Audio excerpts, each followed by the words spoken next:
Meet you at Monticello. Great racing at Monticello. The world's very fastest half-mile track. That's Monticello Raceway. Meet you at Monticello. There's excitement at Monticello.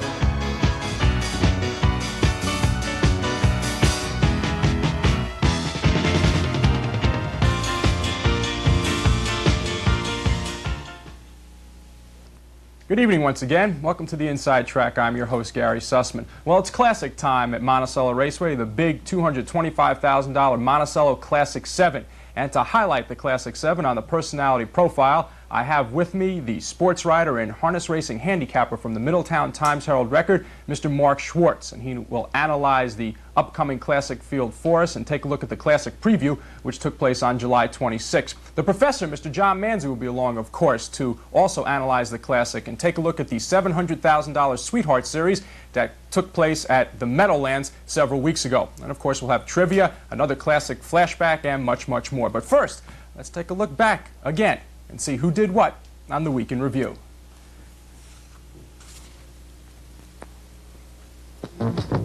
Mr. John Gilmore, he's the home run hitter at Monticello Raceway. He is our driver of the week.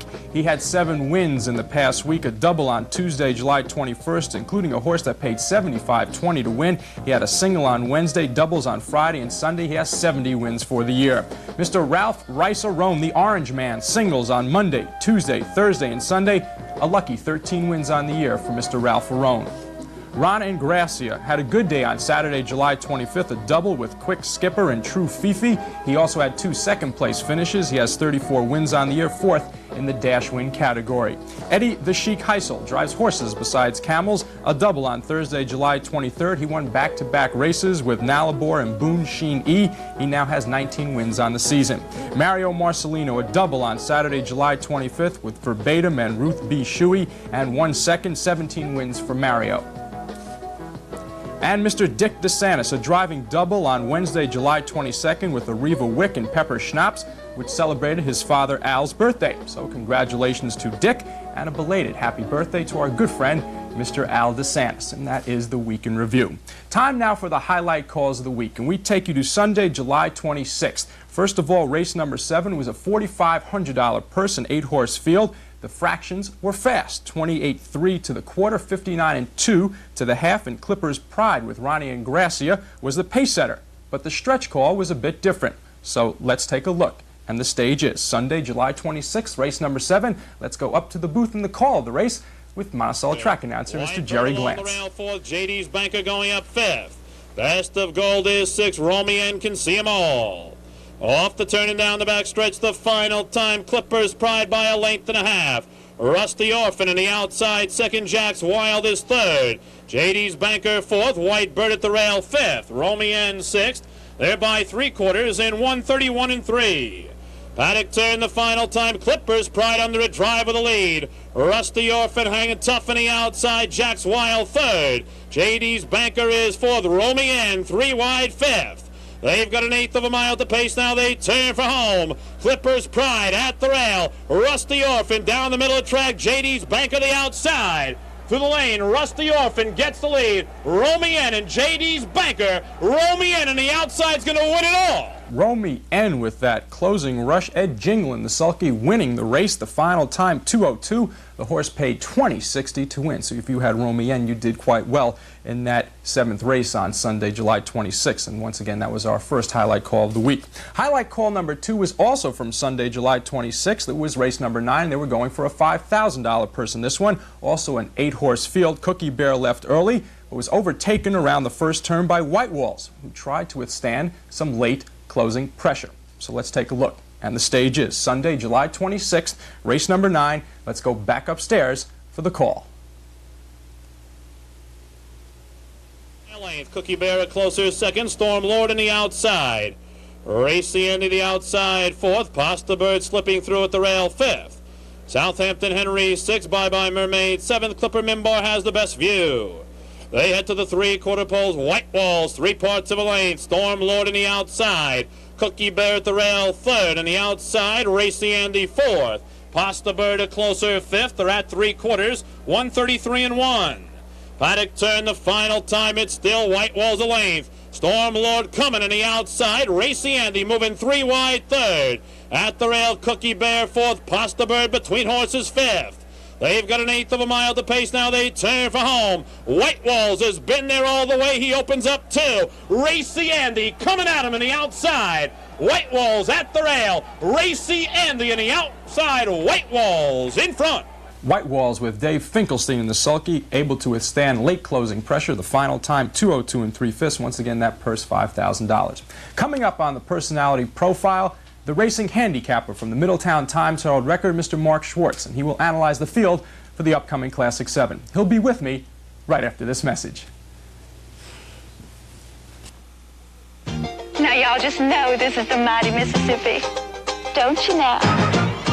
Surprise! Every place you see here is in New York State, because New York has more to see and do than most countries. Call for a free vacation guide that shows you where everything is. Now let's head for old Dixie.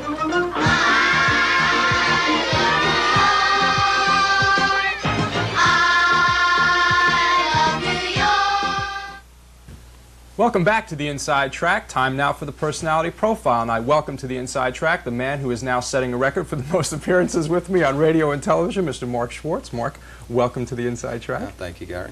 And for those who don't know, the Middletown Record is the largest newspaper in Sullivan and Orange and Ulster counties, and Mark is the race handicapper and sports writer for the Record. Is that enough of an intro?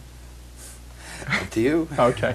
What we're going to do is we're going to talk about the Classic preview that took place on July 26th, and then we're going to talk about the horses for the Classic 7. I have in my hand here, as you can see, the column that Mark wrote for the Record on Sunday, July 26th. Thank you, Gary. And in that column, you said that you thought that J.B. Bird was going to win the race. J.B. Bird, a local horse, and being challenged by Freedom Fella. That's correct. Okay, now, Well, give us a pre-race analysis. okay. Well, J.B. Bird came up empty, as you'll see in the race. Freedom Fella will beat him out of the gate at the start, and J.B. Bird will never leave the rail until the stretch. He just didn't have it that week. But I stand by my analysis that that I thought Freedom Fella was just up here for a race to get a little bit tighter and more ready for next week's Classic. Now, I think that brings up a very interesting point. There were no eliminations this year. Usually there are 2 or 3 eliminations leading up to the Classic. And in your eyes, you thought that this race would basically be a tune-up for the horses that were going to be in the Classic and more of a test for those horses that weren't going to be in the Classic, J.B. Bird and Dell's Comet. Well, it was a test for all of them, but I felt that the 5 horses for the Classic basically were trying to become maybe more familiar with the turns on the track. You know, they're going for $225,000, Right. $250,000 this coming week. They went for $7,500 last week. Okay, what we're going to do is we're going to take a look at the Classic preview, and then Mark is going to analyze the race. We're going to go back and show you the key portion of the race. So let's set the stage for you. It's Sunday, July 26th, race number 8 at Monticello Raceway. Let's now go up to the booth and the call with Mr. Jerry Glantz. Penman and Freedom Fella go for the lead. Bobo at the rail. Going into the first turn, Bobo and Penman 3 wide. Battle for the lead. Freedom Fella dropping in third. Dell's coming on the outside, fourth and going up. J.B. Bird at the rail, 5th. New York Motoring, 6th. Leopard gets away last. They head to the quarter pole. It's Penman with the lead. Dell's coming on the outside, 2nd. Bobo at the rail, 3rd. Freedom Fella, 4th. They're at the quarter in 28 and 4. Racing into the paddock turn. Dell's Comet on top, opening up by 2 lengths. Penman back to 2nd. Bobo racing 3rd. Freedom Fella is 4th. J.B. Bird 5th. New York Motoring underway on the outside, and the trailer is Leopard. They combine the stands the first time. Dell's Comet and Dell Bickham by 2 lengths. Penman is 2nd. Bobo moving to the outside 3rd. Freedom Fella picking up the cover 4th. New York Motoring 5th, the half and 59 flat. Over to the clubhouse turn. Dell's Comet a length. Bobo on the outside 2nd. Penman is 3rd. Freedom Fella the outside 4th. J.B. Bird at the rail 5th. New York Motoring 6th. Leopard has the best view. They leave the 5/8, heading to the 3/4 pole. Dell's Comet at the rail. Bobo on the outside. Penman the rail 3rd. Freedom Fella the outside 4th. New York Motoring a closer 5th. J.B. Bird at the rail 6th. They go 3/4 in 129 flat. Paddock turn the final time. Bobo 3/4 of a length. Dell's Comet at the rail second. Freedom Fella the outside third. New York Motoring comes on fourth. Penman at the rail fifth. They've got an eighth of a mile to pace. Now they turn for home. Freedom Fella by a length and a half. New York Motoring on the outside. Dell's Comet at the rail. Through the lane, Freedom Fella with the lead. New York Motoring is second. That's Freedom Fella in front. And that time for Freedom Fella was 1:58.1. What took place in this race that you didn't think was going to take place? Well, I didn't think J.B. Bird would be quite so empty. Aside from that, I didn't see too many surprises. Perhaps New York Motoring showed a little bit more pace than I thought he might have. You figured Dell's Comet to set an early lead? Yeah, I figured that he'd have a tough time getting to the lead, as did happen with some of the New York breds going right with him and softening him up. And as we'll see in a minute, he was just that, softened up for Freedom Fella to brush right by. Okay, what we're going to do is we're going to have a inside track instant replay, and let's go to the monitor and take a look at what you feel was the key part of the race. And as we can see on the monitor, just explain, Mark. Okay, well, what's happening here is Dell's Comet is on the lead, and Bobo is coming up to him on the outside. And right behind him is Freedom Fella, who is just watching. His nose is almost nipping off Ben Steele's helmet. And the top two horses, the drivers are getting after their horses, shaking the lines, going to the whip. Shelley Goudreau is sitting nice and tight right there with Freedom Fella.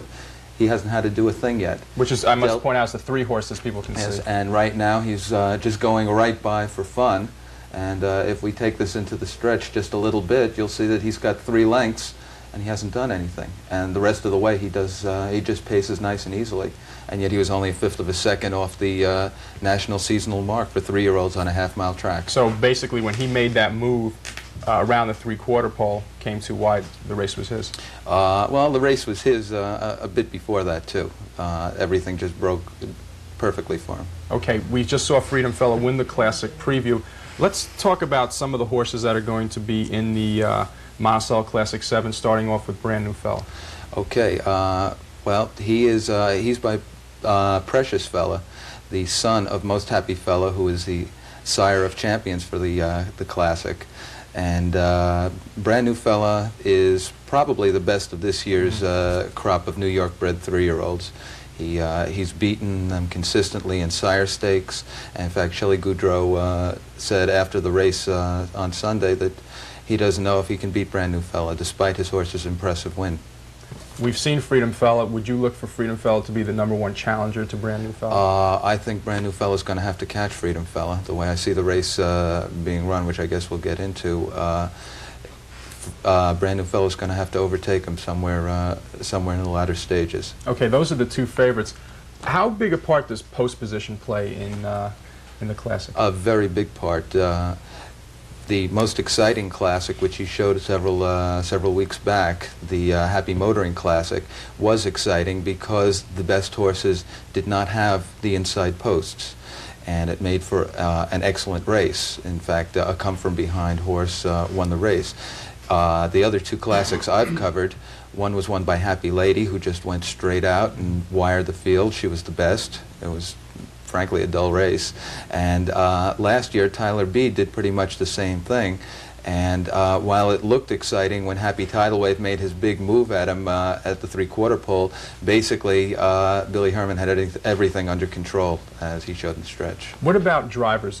We have Clint Galbraith, or Galbraith as some would say, Billy Popfinger, Shelley Goudreau, Delinsco. What part did the drivers play in this race? Well, I think racing for this kind of money is old hat to these guys by now. Clint did everything possible with Niatross. Delinsco won the Woodrow Wilson last year, $2 million race. Not bad. And Shelley Goudreau's been tearing up the 3-year-old circuit, the Grand Circuit, with Artie's Dream, or at least he was until Artie's Dream got sick. What about intangibles? Are there any things that could come into play, let's say like a sloppy track, that would favor one horse over another? Well, there's always that possibility. You know, racing luck, a horse making a break, taking a bad step, that can always happen. The Classic has been remarkably free of that. There have been a couple of breakers in the early earliest classics, 1 and 2. But basically, the racing has gone very smoothly. Okay, before we look at your selections, how do you rate the overall field as compared to previous classics? Frankly, I think it's a great field. I think that the 2 supplemental entries, Broker's Cash, although he lost the other day, was proving himself against Sire Stakes horses. He is a Tropic Song. He's the only horse not from Blue Chip Farms. And the Whitey's Fella also has demonstrated his speed. He won in 1:58. He holds that seasonal mark on the half-mile track. He did that at Saratoga. Okay, let's go to the monitor now and take a look at Mark Schwartz's Classic 7 selections. And there they are. Brand New Fella first, Freedom Fella second, Broker's Cash third, the Long Shot New York Motoring. Is that correct? Did we get those right? I think we got them right. And which brings me to a question for you. I can't believe this. Yes, classic trivia. Yes, go on. Most Happy Fella has sired 5 of the 6 classic Right. winners. Who did he, which classic winner did he not sire? Big Towner. You're too tough. I've been hanging around with the professor. Yes. I just want to know how'd you do on last year's classic, picking last year's classic. Oh, you let Can me- you believe I got that right? You were waiting for this one. But thank you for letting me bow out gracefully. I did have the winner last year. Okay. First time in 3 years. Mark, thanks a lot for once again Okay. helping me out on the inside track. Okay, Gary. Mike, thanks once again to Mr. Mark Schwartz, handicapper for the Times Herald record, and we'll see how he did when we look at the Classic next week. Coming up, the professor, Mr. John Manzi. He'll take a look at the Sweetheart Series, Classic Flashbacks, and more. We'll hear what he has to say about the upcoming Classic 7 right after this message.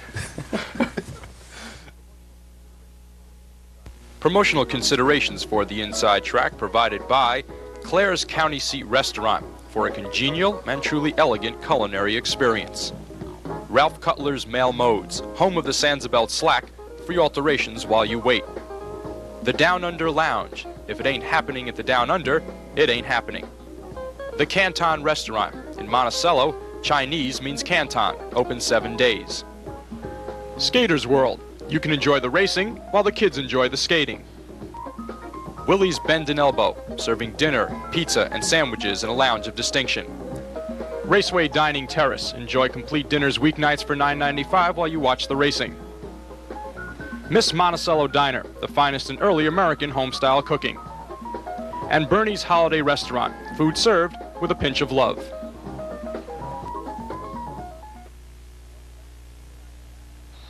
Welcome back to the Inside Track. Time now for the Professor segment, through the haze, of course, with Mr. John Manzi. And Professor, What's all this noise? That's what I want to know. I'm still up after That's answering great. my I don't first blame you. harness trivia That question was a ever. tough one, and Schwartz pulled that right out of the hat. But he didn't get you. That's right. Great. That's right. You taught me well. Before we talk about the Classic, let's go up the road to New Jersey a bit to the Sweetheart Series, which took place at the Meadowlands on July 8th. $700,000. Not a bad sum at all. In fact, the biggest purse race ever for fillies in the history of the harness racing sport. And what made this race so interesting, we're going to take a look at the stretch call, was Sevilla Lobel, driven by John Copus, won the race, was placed 10th for interference. And it was a bad break for Johnny Copus.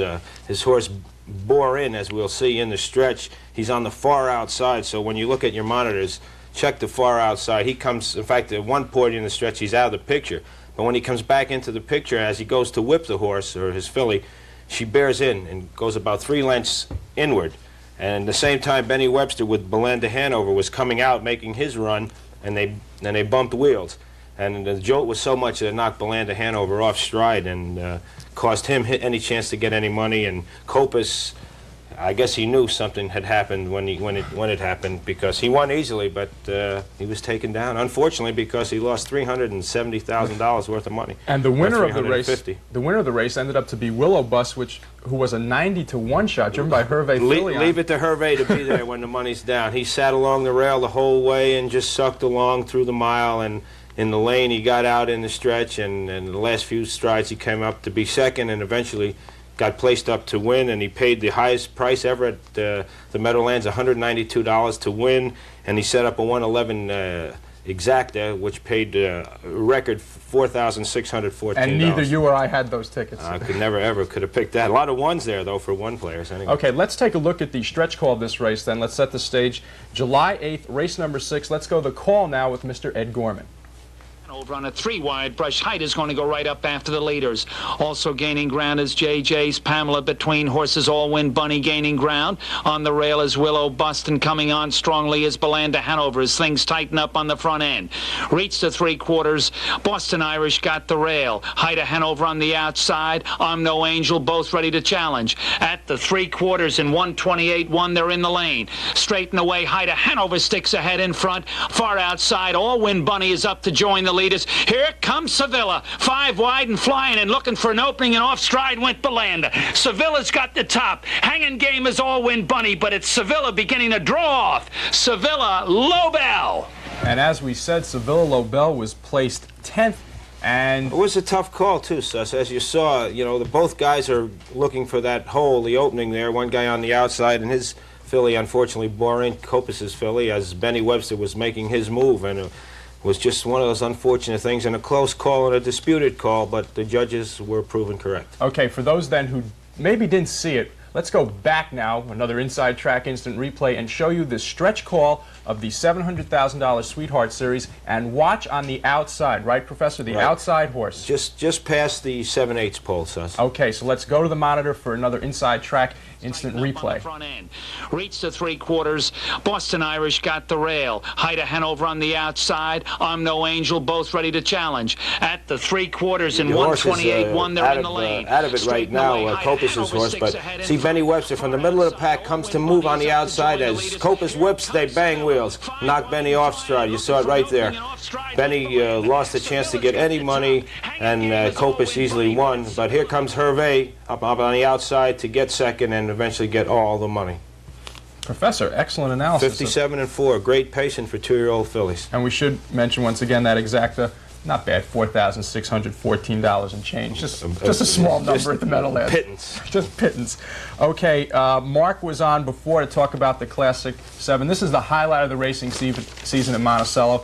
We saw Freedom Fella on tape winning the Classic preview, but Brand New Fella, who is the Classic favorite, was at Monticello Raceway on June 21st, won on a sloppy track in 1:58.4. And didn't have the best of it too, Suss. Why Brand New Fella chose to sit out is a mystery to me. He didn't race this week, or this past weekend, which you'd figure a horse that's going for a $300,000 race or $250,000, whatever it may be at the final, you'd think he'd want to race. But I was told today that Warren Cameron trained his horse last week at Showplace Farms in 1:58.3, so he's going to be tight anyway. Okay, what we're going to do then is let you take a look at Brand New Fella, who is the favorite for the upcoming Monticello Classic 7. We've already seen this race, but we thought that it warranted seeing again. Let's set the stage for you. Sunday, June 21st, race number 8. Let's go to the call from the half with Mr. Jerry Glantz. Side third, they go by the half mile, 58-4. Racing over to the clubhouse turn, Brand New Fella up in the outside to challenge Penman for the lead. Doc's Fella along the rail third, Freedom Fella picks up the cover fourth. Delinquent Dead is fifth, Viking Tiger the outside sixth. Marjack seventh, far back Exclusive Design.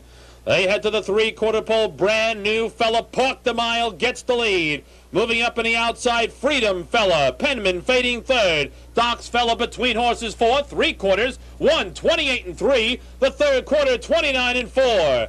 Into the turn, it's Brand New Fella with the lead. Freedom Fella second, Doc's Fella looking for racing room third. Viking Tiger 3 wide. They've got an 1/8 of a mile to pace now. They turn for home. Brand New Fella with the lead. Freedom Fella the outside with Doc's Fella. Through the lane, Brand New Fella opening up on the field. Freedom Fella and Doc's Fella battle for second. Brand New Fella in front. Brand New Fella, as I said, 1:58.4 on a sloppy track. Well, he's been the one to beat all season long, and Shelley Goudreau told us in the winner's circle yesterday that he still, as Mark said, even though his colt won a great race, he still has to beat Brand New Fella. Post position is going to play a factor here. Mark figures Freedom Fella, I guess, to make the front. I might not see it that way. He might have some trouble getting around Penman. Penman is going to take him a ways. I look for Brand New Fella to get the good trip. He may be parked the whole mile too, but I think he's going to get a better trip than Freedom Fella. Freedom Fella could, if he gets the front and the track and has a little bit his way early going, he could be the one to beat. He may upset, but I'm going to go with Mark and pick Brand New Fella to win it. I thought that you had told me Freedom Fella earlier. Well, I did earlier. We have a change of mind we by the changed professor. it. Can Well, you believe this? I was touted by the racing handicapper. But as I look at the field here, Suss, as you know, we have Penman, Broker's Cash, Freedom Fella, Armbro Whiskey, Bobo, Brand New Fella, New York Motoring, Whitey's Fella, Leopard, and Doc's Fella from 1 to 10. And post position, you asked Mark a question. Post position is going to play a big factor in the race. And I can't see Freedom Fella getting the best of it. He's going to be hung, and he's going to have to be first over. And let's stop for a second. What does hung mean for those who might not know? Okay, hung means being raced on the outside for more than about a quarter of a mile. You know, you may be out for a fraction of a mile, but when you're out a turn anyway, you're hung out, and there's an added distance when you are hung. And when you have no cover, it's even harder. You have to cut your own wind then, too. But it's going to be, nevertheless, an interesting race. And I'm going to go out on the fence and predict a new stakes record here. The stakes record is 157-3, co-held by... Co-held, of course, by Happy Motoring. And Happy Lady. No. Silk Stockies. Silk Stockies. See, I'm pulling that on you, too. I'm Everybody's sorry. getting obvious. So, you know what we're going to do? We're going to go to a commercial. Are we now? Okay. And I thought you knew that. Yeah, I know you knew that. I just stumped you with it. We're going to have a classic flashback. After this, we'll talk more about the Classic 7. So right after the commercial, we'll come back. I wanted to make it 2 for 2, so. And I'm down now. And the classic flashback. We'll have that for you after one of our commercial messages.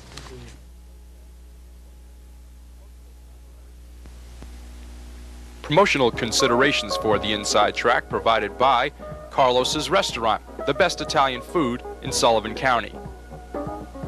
Lefty's Charbroil, the better burger place. Kessler Brothers Butchers, Kessler's label enhances your table.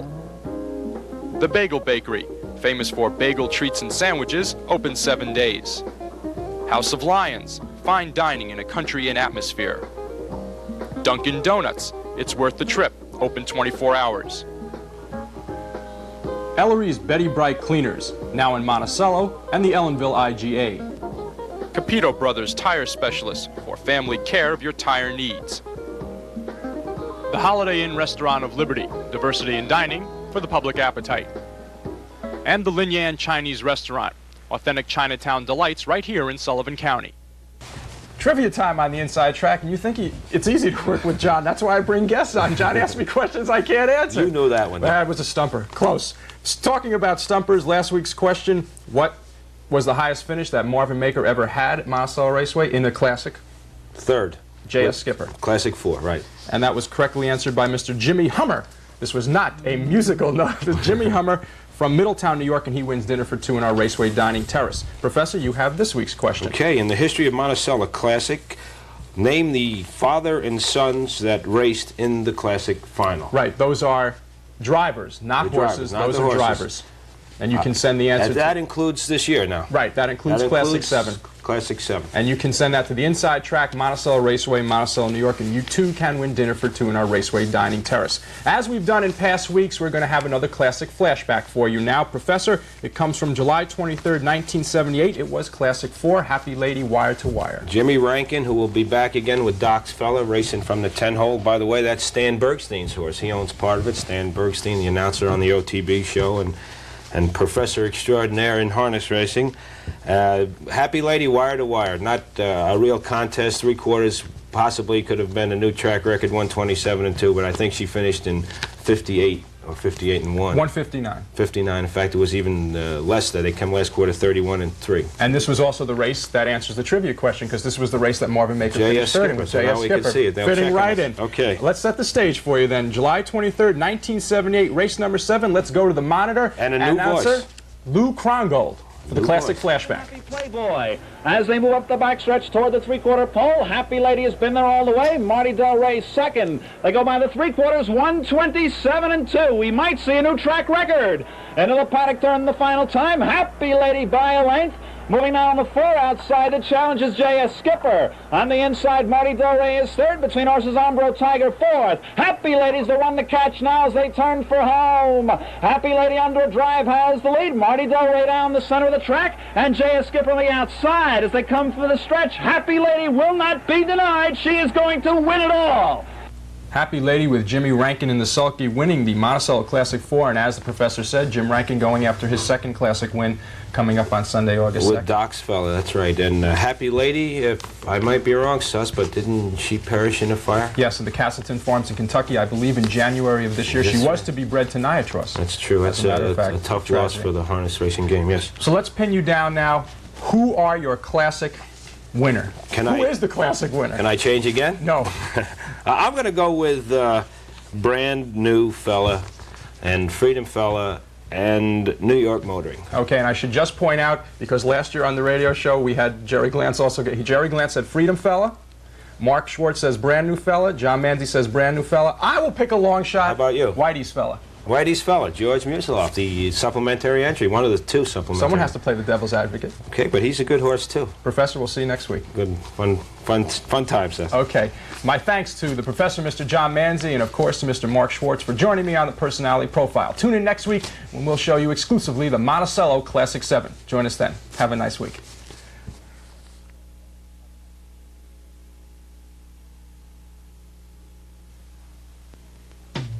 Meet you at Monticello, great